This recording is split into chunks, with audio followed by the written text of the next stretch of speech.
অনুরাগের ছোঁয়া ধারাবাহিকের গল্প এবারে এগিয়ে যাবে আরও কয়েকটা বছর। সেনগুপ্ত বাড়িতে মানুষ হবে ছোট্ট সোনা, ভীষণই আদরে। লাবণ্যর বিশ্বাস এই মেয়েরাই আগামী দিনে একদিন সূর্য ও দীপাকে ঠিক মিলিয়ে দেবেই। অন্যদিকে দীপা হাড় ভাঙা কঠোর পরিশ্রম করে মানুষ করবে ছোট্ট রূপাকে। দীপা তরিদাকে তার মনের ইচ্ছের কথা জানিয়ে দিয়েছে। রূপা আগামী দিনে ঠিক ওর বাবার মতন একজন নামকরা বড় ডাক্তার হবে।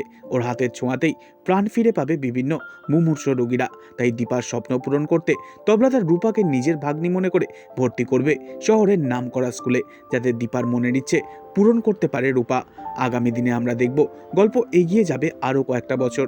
সত্যি সত্যি রূপা বড় হয়ে হবে একজন নামকরা ডাক্তার। সূর্য সেনগুপ্ত চেম্বারেই ডাক্তারি করবে রূপা।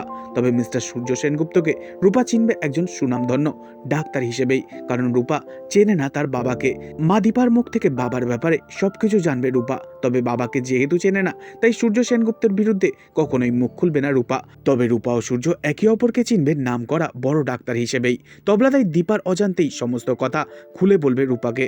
রূপাকে চিনিয়ে দেবে ওই সূর্য সেনগুপ্তই তোমার আসল বাবা, যে কিনা একদিন তোমাকে মেয়ে হিসেবে মেনে নিতে অস্বীকার করেছিল। এবার যদি রূপা নিজেই একজন ডাক্তার হয়ে নিজের ডিএনএ টেস্টের রিপোর্ট সূর্যের মুখে ছুড়ে দিয়ে আবারও এক করে দেয় সূর্য ও দীপাকে, সেটা আপনাদের কেমন লাগবে বন্ধুরা? অবশ্যই কমেন্টে জানাবেন। আর পরবর্তী আপডেট পেতে চ্যানেলটিকে সাবস্ক্রাইব করে সঙ্গে থাকবেন। ধন্যবাদ।